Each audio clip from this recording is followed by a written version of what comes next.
now it's with pleasure that I introduce our fourth and final panel.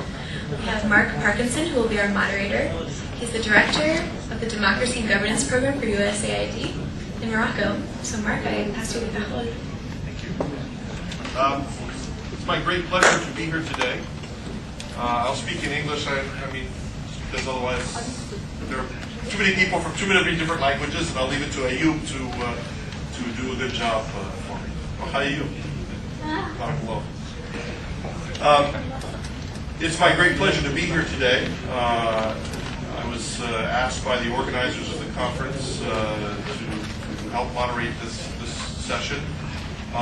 Probably because for the last 4 years that I've been working here in the democracy and governance sector at the United States Agency for International Development, I've been trying every which way I possibly can to promote the idea of citizen journalism on the internet here in Morocco.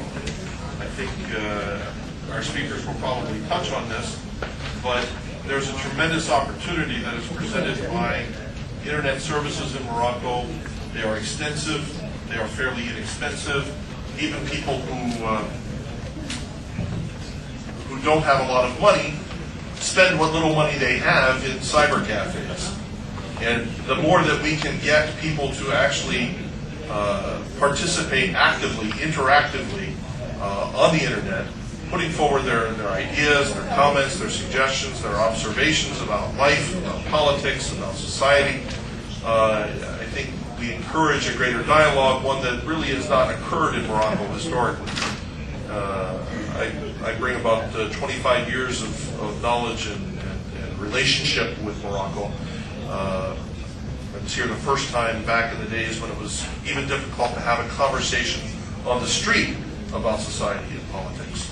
And things have changed tremendously, and now with a much wider opportunity to express ourselves, make our views known, to have an exchange. I think we help the people who are responsible for governance in this country to understand our feelings and our ideas better. Speaking obviously as from the voice of someone who's concerned about Morocco, as I know that Moroccan citizens are.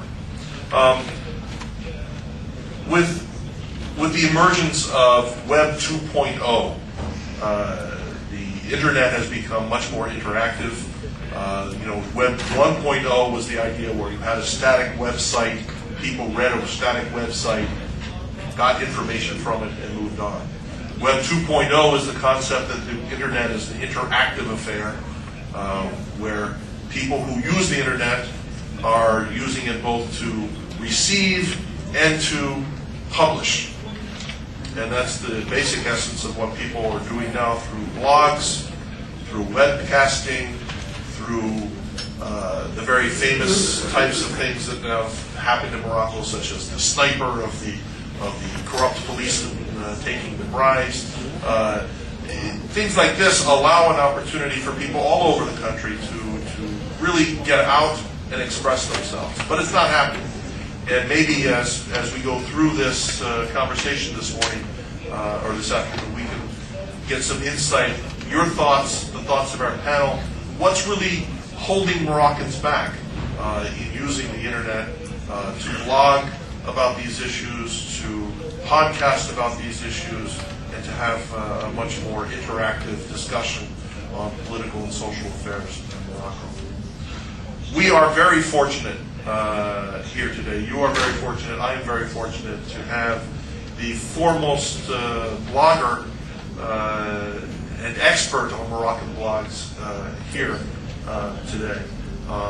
Rachid Jankari is a journalist specializing in information technologies, new information and communication. He's the director of the MIT Media Corporation and the publication www.maroc-it.ma. He is an international consultant. I know he's been called upon by many organizations in Morocco to express his expertise, to share his expertise on blogging and podcasting and communication over the internet.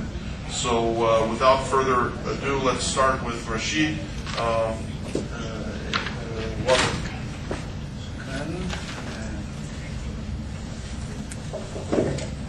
Bonsoir, je m'appelle Rachid Jankari. Je vais essayer de vous parler de...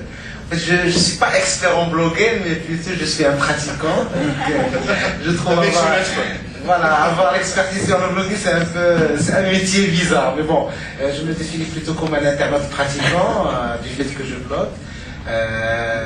Donc je vais essayer de vous parler d'un phénomène que j'ai eu l'occasion de vivre et que pour plusieurs, elle était comme quand on était en train de parler en 2002, 2003, des blogs, de l'impact d'Internet. Ils nous disent que voilà, des jeunes qui sont excités, qui sont déconnectés de la réalité, c'est pas un moyen qui peut avoir de l'impact au niveau marocain. Et l'idée c'est ça. Ce qui est intéressant, je vais essayer de vous montrer un slide pour l'étude de cas, pour vous montrer dans quelle mesure aujourd'hui Internet est devenu un média alternatif par rapport aux médias traditionnels au Maroc. Et je crois...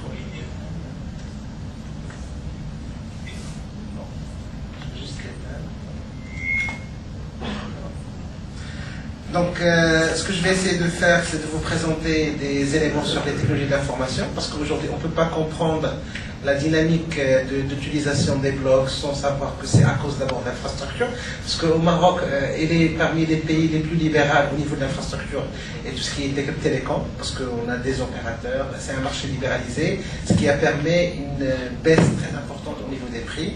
Par la suite, je vais vous expliquer l'écosystème du journalisme citoyen. En fait, c'est un phénomène qui s'est développé à cause des ruptures technologiques. Et l'idée, c'est de vous expliquer c'est quoi ces éléments, principalement les blogs, les podcasts, les wikis, les RSS. Parallèlement, vous donnez des éléments sur le journalisme citoyen, ou bien ce que certains s'amusent à dire du journalisme de pyjama, parce que les gens ils sont toujours devant leur ordinateur. Je vais aussi, et je pense qu'il y a un autre élément, et que je trouve le slide le plus important de ma présentation. Je vais vous montrer par les faits, avec des podcasts, dans quelle mesure les blogs ils ont changé la situation de l'information au Maroc, et parallèlement sur les perspectives du journalisme, tout en situant la problématique que aussi bien les blogs, les podcasts, que l'usage des technologies par les médias marocains. Voilà. Voilà, donc ça c'est juste une présentation, vous avez déjà... Donc aujourd'hui au Maroc, on s'est connecté en novembre 1995. On est aujourd'hui à 7 millions d'internautes, avec à peu près 600 000 abonnés, avec une spécificité du marché marocain, c'est 97% c'est du haut débit, ce qui explique même l'utilisation des podcasts et l'accès au débit. L'accès multimédia, il s'est démocratisé. Au niveau des noms de domaine, donc notre adresse .ma sur le web, donc on est à peu près 25 000. Ça vous montre le potentiel, parce que c'est encore vierge. Mais ce qui est intéressant, c'est la courbe de croissance qui est toujours exponentielle, aussi bien en termes d'utilisateurs que nom de domaine. Au niveau du fixe, parce qu'on ne peut pas se connecter sans réseau fixe, sans téléphone fixe. Donc aujourd'hui, le Maroc, il a explosé, parce que aujourd'hui, c'est 2,3. Et... Pardon, pas le Maroc, c'est le fixe, le reste. Non, le Maroc, il a explosé technologiquement, donc comme ça... Donc le Maroc, il a explosé technologiquement, notamment sur le segment du fixe. Et donc aujourd'hui, on a 2,3, ce qui explique une croissance du taux de pénétration. Donc ça, c'est surtout à cause de l'effet WANA, parce que principalement, il n'y avait que Maroc Télécom. Il y a un autre élément au niveau du GSM, on est des champions, parce qu'on a 20 millions d'abonnés avec un taux de pénétration de 53%. Donc ça, c'est pour parler de tout ce qui est phénomène de SMS, parce que je crois même au niveau de la communication SMS, il y avait un grand changement au Maroc, parce qu'avec le SMS, il y avait des campagnes de solidarité, campagnes de mobilisation pour des grèves. Donc c'est même comme outil de mobilisation, il y a une émergence de ce phénomène. Donc surtout, le mois prochain, il y aura un autre opérateur dans le GSM, donc WANA qui va lancer l'offre GSM globale. Donc il n'y aura plus de mobilité restreinte sur un périmètre de 35 km, mais il y aura un GSM et ça. Donc le chiffre 20 millions, il va encore exploser. Et aussi un autre élément, ça fait 3 mois, enfin, on peut payer par une carte marocaine, une carte de paiement, donc la carte des banques marocaines, en ajoutant les 3 chiffres derrière, on peut acheter